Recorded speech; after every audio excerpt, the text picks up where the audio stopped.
Hello guys, good morning. কেমন আছো সবাই? আশা করি ভালো আছো। আমরাও ভালো আছি। আর রাহির বা আর নাম্মা চলে গেছে দেশের বাড়িতে, তার জন্য রাহির একটু মুডটা অফ। এই রাহি ঘুম দিয়ে উঠেই বিস্কুট নিয়ে বসে পড়েছে, বিস্কুট খাচ্ছে। আর আমার এখনো কোনো কাজ হয়নি, আমি এখনো উঠিনি। উঠে সব বিছানাটা হাফ গুছিয়েছি, হাফ গোছাতে বাকি আছে। রাহির পাপাও বাড়িতে আসছে আজকেরে।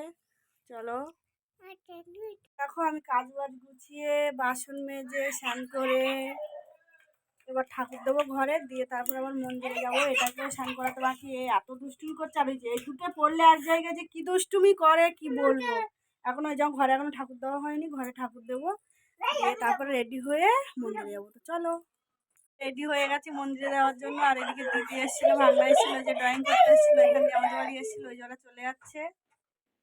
আর এই যে রাহি, চলো মুখটা। এদিকে আমি আগে দেখো বড় ঠাকুরের মন্দিরের কাছে চলে এসেছি, এসে বসে পড়েছি। দেখি তোমাদের দাদাভাই দূর থেকে ফোনটা ধরে রেখেছে, কাছে যায় না। আমি আবার ফিরে বলছি যে আগে ফোনটা সামনে নিয়ে আসো, নয়তো দেখাবো কি করে যে আমি পুজোটা দিচ্ছি কিভাবে। পুজো বলতে শুধু ধূপ মোমবাতিই নিয়ে গেছিলাম। মা যায় গিয়ে, মা প্রতি শনিবারে গিয়ে মানে ঠাকুরের বিকালে ওটা পুজোটা হয়, মা গিয়ে সব জোগাড়টা করে দেয়, তারপরে পুরোহিত মশাই পুজো করে। আর মা দেশে যাওয়াতে তার জন্য আর মানে আমরা আমি গিয়ে এমনি সকালে গিয়ে পুজোটা দিয়ে এসেছি। আর এমনি শনিবার করে এইখানে প্রচুর ভিড় হয়। আমি একটু বেলার দিকে গেছিলাম, তো তার জন্য একটু মানে ভিড়টা কম হয়েছে, একটু ফাঁকায় ফাঁকায় একটু ঠাকুরের সামনে বসে পুজোটা দিয়ে এসেছি। তারপরে আমি এই যে ঠাকুরের কাছে দেখো মোমবাতিটা ঘুরিয়ে নিয়ে সব মনস্কামনা জানিয়ে, ঠাকুর সবাইকে ভালো রাখো। আর বাবার সামনে না কাঁচ দেওয়া আছে, নয়তো মানে বিহারিরা গিয়ে সব তেল ঠেল দিয়ে বাবার পায়ে মানে একদম নষ্ট করে দেয়। আমি আর মোমবাতিটা বাবার কাছে দেবো সামনে, আর ধূপটা নিয়ে বাইরে দেবো, কারণ ধূপটা এইখানে দেওয়ার জায়গা নেই। মোমবাতিটা বসিয়ে দিয়ে আর আমি ধূপটা বাইরে নিয়ে গিয়ে, বাইরে ধূপ দেওয়ার জায়গা আছে, আমি ওইখানে নিয়ে গিয়ে ধূপটা দেখো বসিয়ে দিলাম। যে তোমাদের দাদাভাইকে বলছি, তুমি সব দেখাচ্ছ তো না কি করছো আমি বুঝতে পারছি না। গিয়ে সামনে নমস্কারটাও সেরে ফেললাম ঠাকুরের সামনে। ঠাকুরের সামনে নমস্কারটা সেরে আমি এদিকে উঠে আবার বজরংবলীর ওইখানে মন্দিরে যাব। তোমাদের দাদাভাইকে বলছি যে তুমি ঠিক কেমন দেখাচ্ছ জানি না, ও তো একদম এক নাগাড়ে সব তুলে যাচ্ছে। আমি বলছি একটু থেমে থেমে কিছু করো। দিয়ে আর ধূপ মোমবাতিটা নিয়ে কি করেছে, নিচে রেখে দিয়েছে। আমি বলি ওটা আমার হাতে দেবে তো, ঠাকুরের জিনিসটাকে নিয়ে নিচে রেখে দিয়েছে। আর একটা আমাদের আছে এক বিচ্ছু। আর এইখানে তো বেশি ভিড়, কারণ বজরংবলীর এইখানটায় না মানে মানে বিহারিরা বেশি থাকে। ওই যে তার জন্য আমি বলছি এইখানটায় ভিড় বেশি, তুমি এইখানটায় সব মন্দিরটাকে ঘুরিয়ে ঘুরিয়ে দেখাও কোথায় কি ঠাকুর আছে। আর এইদিকে আমি চলে গেলাম আগে শিব মন্দিরের ওইখানে গেছিলাম, গিয়ে একটা কাকিমার সঙ্গে দেখা হলো, পরিচয় জিজ্ঞাসা করলো যে রাহি কোথায়। আমি বললাম ওই যে দেখো রাহি ওর বাবার কাছে আছে। আর একজন কাকিমা এসে বললে কী ব্যাপার বৌমা তুমি এসছো, মা কোথায়? আমি বললাম মা বাড়িতে নেই, মা দেশে গেছে, তার জন্য আমি সকালে এসে পুজোটা দিয়ে দিচ্ছি। আর কাকিমা বললো আমিও তো আসবো না বিকালে, তার জন্য আমিও সকালে আসলাম, এসে পুজোটা দিয়ে দিচ্ছি। এই কাকিমারা সব মায়ের সঙ্গে থাকে, সবাই মানে বিকালে পুজো দেয় বড় ঠাকুরের ওইখানটায়। দিয়ে তার জন্য অনেক গল্প হলো, অনেক দিন পরে কাকিমাদের সঙ্গে দেখা হলো।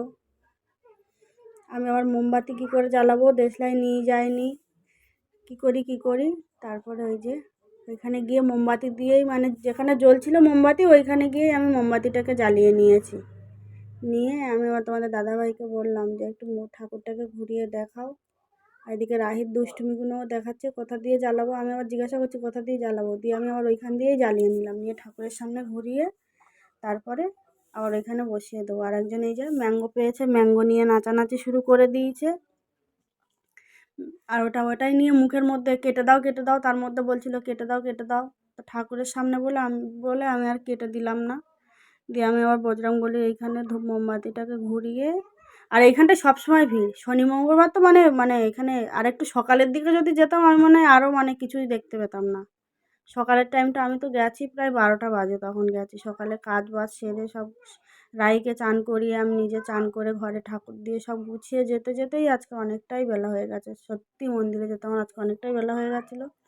এদিকে ঠাকুর কাছে আমি মোমবাতিটা ধূপটা ঘুরিয়ে নিয়ে সব মনস্কামনা জানিয়ে মা বাবা সবাইকে ভালো রেখো, সব মঙ্গল করো, সব অশান্তি দূর করো ঠাকুরকে বলে আমি এদিকে আবার তোমাদের দাদাভাইকে একটু কাছ থেকে দেখিয়ে দিল ঠাকুরটাকে। আমি বললাম একটু কাছ থেকে দেখো, তার মধ্যে আমাকে একটু দেখিয়ে দিলাম, একটু হেসে দিলাম।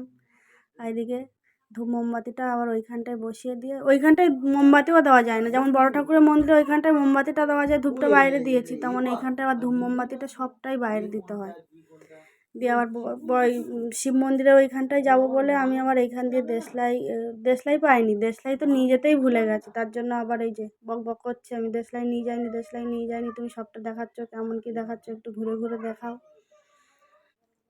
এদিকে মোমবাতিটা আমি আবার এইখান দিয়ে জ্বালিয়ে নিয়ে গিয়ে আর শিব মন্দিরের ওইখানটায় ঘুরিয়ে আবার এইখানটায় এনেই বসিয়ে দেবো, কারণ 3টে মন্দির তো একসঙ্গে জয়েন্ট করা আছে, এই মন্দির থেকে ওই মন্দিরে যাওয়া যায়, মানে একসঙ্গে গোল রাউন্ড করা আছে। দিয়ে তার জন্য তোমাদের দাদাভাইকে আমি আবার বললাম যে যাও একটু কাছ থেকে দেখাও হনুমানজির এইখানটায়, শিব মন্দিরের ওইখানটায়, ওই যে শিব মন্দিরে সবাই জল ঢালছে। আমি ঘটি টটি আর কিছু নিয়ে যাইনি, সোমবারে হলে ঘটিটা নিয়ে গিয়ে জল ঢেলে আসা যায়, কিন্তু আজকে তো শনিবার, তার জন্য আমি আর নিয়ে যাইনি। আমি আবার মাথায় ঘুমটা টেনে চলে গেলাম শিব মন্দিরের মধ্যে, গিয়ে দেখি সবাই দাঁড়িয়ে আছে, আমি তার জন্য একটু পিছন থেকে সাইড করে গিয়ে ধূপ মোমবাতিটা ঘুরিয়ে বাইরে থেকেই ঘুরিয়ে নিয়েছে, কারণ ভেতরে লোক ছিল তো, ছোট মন্দিরটা, তার জন্য ভেতরে যাওয়া যায় না, বেশি লোক হলে না যাওয়া যায় না। আর জল দিয়ে নিচে, মানে একজন আছে এখানে মোছে আর কি, উনি জল দিয়ে এমন মুছেছে, মানে পুরো জল জল হয়ে গেছে মন্দিরটা, উনি সারাক্ষণ মুছতে থাকে, সবাই পুজো টুজো দিয়ে বেরিয়ে গেলে মুছলে ঠিক হয়, কিন্তু উনি সেটা করে না, উনি সব সময় মানে মিনিটে মিনিটে উনি মুছতে থাকে, এবার জল থাকে তো, আর জল জল হয়েছিল। আমি আবার ওই মোমবাতি ধূপটা ঘুরিয়ে নিয়ে গিয়ে আবার ওইখানটায় রেখে দিলাম, ওইখানটায় দুটো মন্দিরে ওইখানটায় রাখি, আর বড় ঠাকুরের মন্দিরটা আলাদা আছে, কারণ বড় ঠাকুরের বলে সবাই মন্দিরে গেলে নাকি স্নান করেই মানে ঘরে ঢুকতে হয়।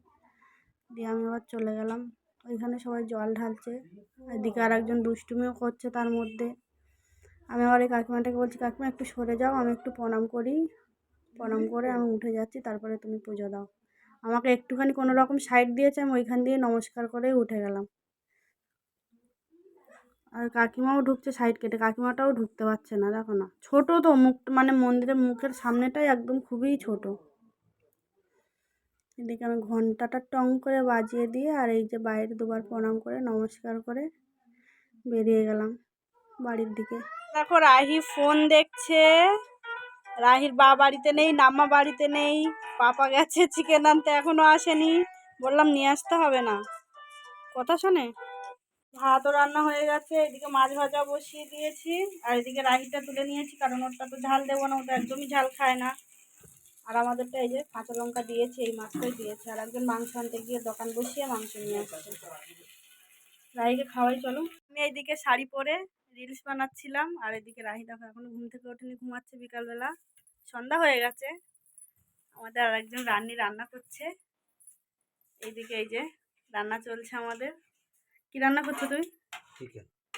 চিকেন রান্না করছো? দেখি তোমার চিকেনের কালারটা কেমন এসছে। এই যে নতুন রান্না করেছে চিকেন, কালারটা কেমন এসছে প্লিজ সবাই কমেন্টে জানিও। আর এটা কার জন্য তুলে রেখেছে বাটিতে দুটো? আমি খাবো না, তুমি খাবে? খাবে না তো? ঠিক তো? ঠিক আছে, এই যে আমার জন্য একটু কষাও তুলে রেখেছে, আর এইদিকে রান্না জল দিয়ে দিয়েছে। এই যে ঘুম থেকে উঠেছে, উঠেই কান্না, ঝামেলা করছে সন্ধ্যাবেলা। বাবারে কি হয়েছে? এই ঘুম দিয়ে উঠেই কান্না শুরু করে দিয়েছে। আর একজন এই যে সন্ধ্যাবেলা ঘুম থেকে উঠে কান্নাকাটি হয়ে গেল, এক ঝুল খুব খুব কান্না হয়ে গেল, এখন বসে বসে দুধু খাচ্ছে, দেখো কিভাবে মুখটায় দেখো দুধু নেগে আছে। শুকনো দুধ খাবে, বিস্কুট খেয়েছে, আমি বললাম দুধ বিস্কুট খাবে না, শুকনো দুধই খাবে ও।